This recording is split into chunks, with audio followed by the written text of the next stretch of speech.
Magnetic effect of current and magnetism, जिसके अंदर आपका चैप्टर नंबर 4 है मूविंग चार्जेस एंड मैग्नेटिज्म।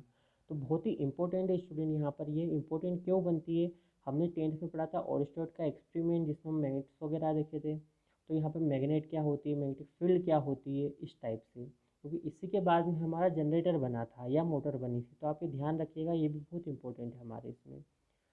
तो फर्स्ट है इसके अंदर कॉन्सेप्ट ऑफ मैग्नेटिक फील्ड क्या होता है, ओर्स्टेड एक्सपेरिमेंट्स, आपको याद आ रहा होगा 10th का, इसके अंदर ये ओर्स्टेड एक्सपेरिमेंट भी था और मैग्नेटिक फील्ड भी हमने पढ़ी थी। देन बायोट सावर्ट लॉ है, its application current carrying circular loop. 10th में हमने सिर्फ मैग्नेटिक फील्ड देखी थी क्या होती है, बट यहाँ पे बायो सावर्ट ने इसको बताया कि हम निकालते कैसे, फाइंड कैसे करते हैं कितनी मैग्नेटिक फील्ड किसकी होती है।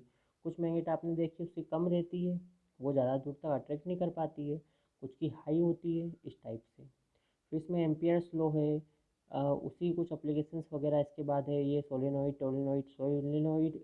It is important.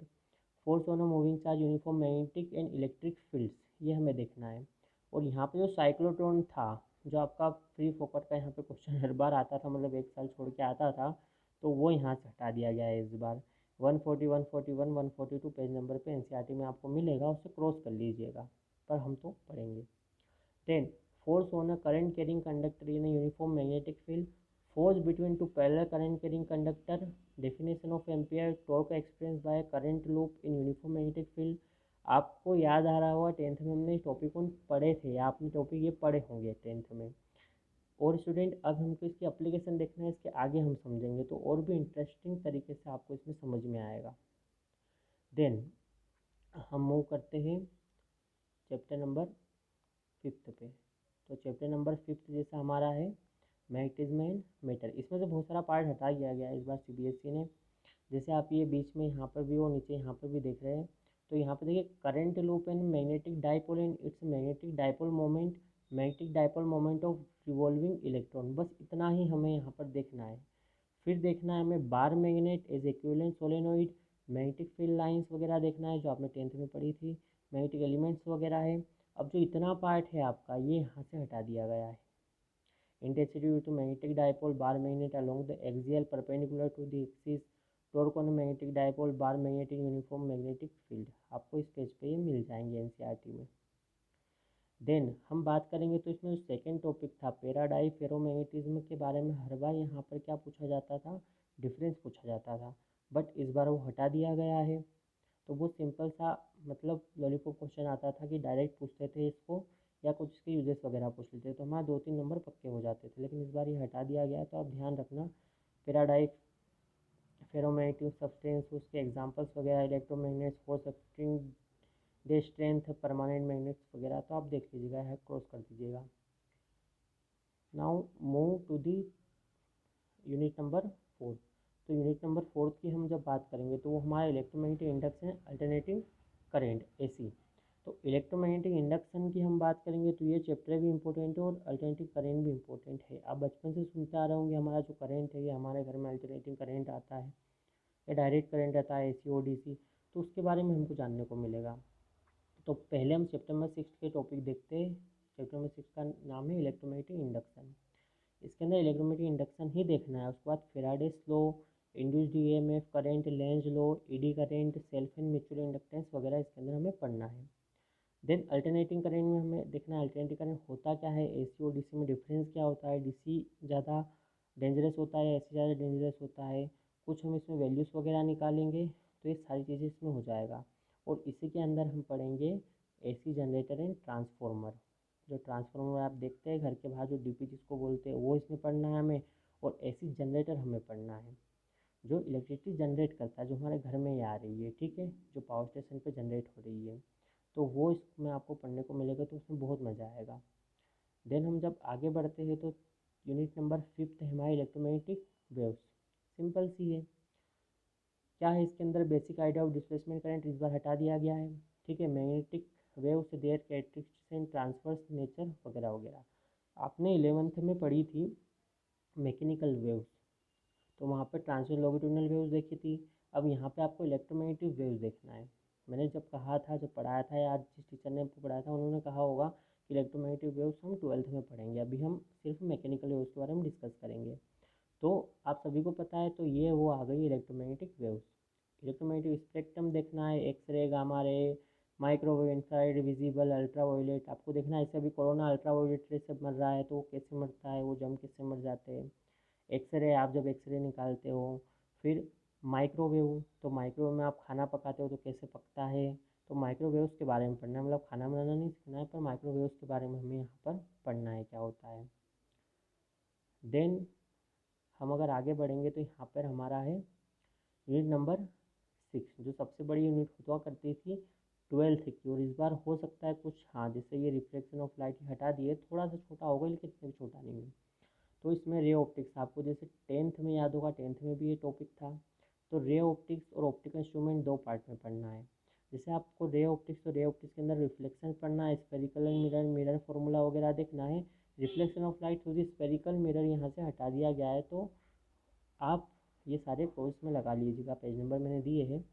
फिर टोटल इंटरनल रिफ्लेक्शन देखना है, यहाँ पे ऑप्टिकल फाइबर देखना है, जो अभी आप देख पा रहे हो मेरा वीडियो इसी के कारण देख पा रहे हो इतनी अच्छे तरीके से, क्योंकि आपको क्या है, अभी ज़्यादा MBPS की ज़रूरत है। आजकल 4G मोबाइल आ गया है, अब 5G आने वाला है जैसे। तो ये क्या करता है, ऑप्टिकल फाइबर लाइट के थ्रू एनर्जी ट्रांसमिट करता है, जिससे हमें इतनी जल्दी एनर्जी आ जाती है। तो हम ये पढ़ेंगे इसके अंदर। देन हमारा ऑप्टिकल इंस्ट्रूमेंट के अंदर है microscope, astronomical telescope. Microscope telescope के बारे में डिस्कस करेंगे हम, जैसे बायो माइक्रोस्कोप्स वगैरह यूज़ करते हैं, या टेलीस्कोप हम कोई बाहर की जो हमारे यूनिवर्स की जो प्लानट वगैरह को देखने के लिए यूज़ करते हैं, तो वो इसके अंदर पढ़ना है। स्कैटरिंग ऑफ लाइट हमारा इस बार हटा दिया गया, जो 10 का टॉपिक था बिल्कुल सिंपल था, तो वो हटा दिया, तो कोई बड़ी बात नहीं है इसके अंदर, वो तो सिर्फ 10 मिनट का टॉपिक था। लेकिन बाकी टॉपिक ही इसमें बड़े हैं, तो कुछ ऐसा ज़्यादा हटाया नहीं है। नेक्स्ट हमारा जो इसके अंदर है चैप्टर नंबर 10, वेव ऑप्टिक्स। जैसे रे ऑप्टिक्स है वैसा वेव ऑप्टिक्स है। एक्चुअल में हुआ क्या कि साइंटिस्ट ने पहले जब पता करा, तो जो लाइट होती है वो रे में भी होती है और वेव में भी होती है, मतलब पार्टिकल नेचर भी होता है उसका और वेव नेचर भी होता है उसका। तो इस टाइप से डिफाइन करी पार्टिकल, तो हम रे ऑप्टिक्स में पढ़ते हैं, और वेव के साइड डिफाइन करेंगे अगर, तो उसे हम वेव ऑप्टिक्स में पढ़ते हैं। तो इस टाइप से दो चैप्टर है, इसमें भी वही हमें पढ़ना है, रिफ्लेक्शन, रिफ्रैक्शन वगैरह वगैरह। बस में हाइजेंस प्रिंसिपल आ जाएगा, हाइजेन ने ही सभी इस वेव ऑप्टिक्स के बारे में बताया था इसलिए। फिर यंग्स डबल स्लिट एक्सपेरिमेंट हमें पढ़ना है, इसके अंदर बहुत ही इंपॉर्टेंट है यहाँ पर।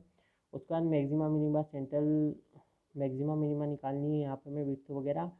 देन जो मेनली टॉपिक इसके अंदर थे, power of microscope, astronomical telescope, polarisation, polar polarisation light, plane polarisation light, Brewster law, uses of plane polarised and polaroids वगैरह ये हटा दिए गए हैं, तो आप क्रॉस कर लीजिएगा।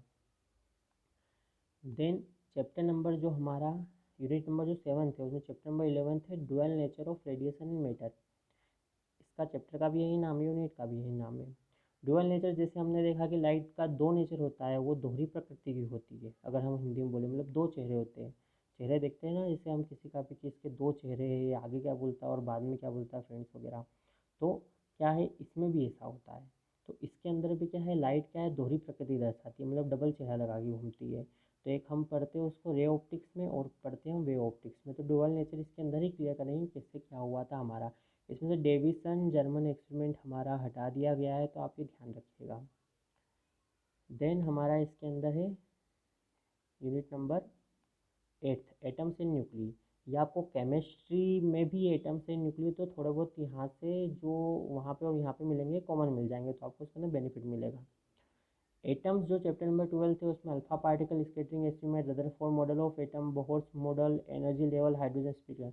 रदरफोर्ड मॉडल आपने पहले भी पढ़ा हुआ है, लेकिन इसमें थोड़ा हम डिटेल में पढ़ेंगे। न्यूक्लियर हमारा 13 चैप्टर क्या है, composition of size of nuclear, radio active, alpha beta gamma, particle decay वगैरह, ये हटा दिए गए, इसमें मेंशन कर लीजिएगा, देख लीजिए ये यहाँ पर मैंने पेज नंबर दिए हुए। तो अब यहाँ से radio active, alpha beta gamma, particle रे एंड देयर प्रॉपर्टी हटा दी गई है। और radio active decay, half life and mean life भी यहाँ से हटा दिया गया है, जो आपको केमिस्ट्री में भी है, तो हो सकता है केमिस्ट्री में वो हो, भी यहाँ से हटा दिया है। देन बाइंडिंग एनर्जी पर nuclear, it's variation of mass number भी यहाँ से हटा दिया है, तो आप ये ध्यान रखिएगा। नेक्स्ट हम अगर आगे बढ़ते हैं यहाँ पे, तो यूनिट नंबर हमारी 9 है, वो है इलेक्ट्रॉनिक डिवाइसेस। और चैप्टर नंबर 14 हमारा है semiconductor electronics material device and simple circuits, यहाँ पे सर्किट में लिखा है। तो इस टाइप से हमारा स्टूडेंट, तो circuit energy band in conductor semiconductor insulator qualitative ideas only. ठीक है, तो हमें थोड़ा इसमें सिंपल सर्किट वगैरह पढ़ना है, बहुत ही सिंपल है, क्योंकि लास्ट सीबीएसई ने यहाँ से क्या हुआ, पहले कुछ पार्ट निकाल दिया था, कम कर दिया था, और इस बार फिर कम कर दिया है जेनो डायोड वाला। जेनो डायोड बिल्कुल सिंपल सा था लॉलीपॉप क्वेश्चन, लेकिन ये भी हटा दिया है। तो ये चीज़ यहाँ पे, बाकी आपको सेमीकंडक्टर पढ़ना है इसके अंदर, जिससे से ही आज कल सारी चीज़ें चल रही है। मतलब हम जो फर्स्ट से 13 चैप्टर तक पढ़ते हैं इसमें, और 14 चैप्टर में फिर उसके सारे यूजेस, सारी इलेक्ट्रॉनिक डिवाइसेस आ जाएगी, क्योंकि सभी का यूज़ हम उसमें करते हैं। तो ये बहुत ही इंपॉर्टेंट चैप्टर आपका बनता है, स्कोरिंग चैप्टर, और बहुत ही अच्छा है। तो इसे आप अच्छे से कर लीजिए। फिर लास्ट चैप्टर है तो हो जाता है, मतलब कोई ज़्यादा ध्यान नहीं देते, पर छोटा भी है और सिंपल भी है, इससे कोई दिक्कत वाली बात नहीं है। तो स्टूडेंट, आज हमने देखा इसके अंदर सिलेबस। अब नेक्स्ट क्लास में हम चैप्टर नंबर फर्स्ट स्टार्ट करेंगे। तो आप एक बार सिलेबस अच्छे से पढ़ लीजिए, और उसमें से जो मैंने आज बताया रिमूव डिलीट हुए हैं, वो आप डिलीट कर दीजिए, मतलब माइंड में से अभी, और कॉपी में एनसीईआरटी में क्रॉस लगा दीजिए। बट एक चीज़ ध्यान रखना, हम उसको करेंगे क्योंकि वो आगे आपको फ़ायदा देगा। और हुआ क्या है कि अगर हम वो टॉपिक नहीं करेंगे तो फिर आगे का नहीं समझ पाएंगे। तो आप ये ध्यान रखिएगा स्टूडेंट। ठीक है, थैंक यू।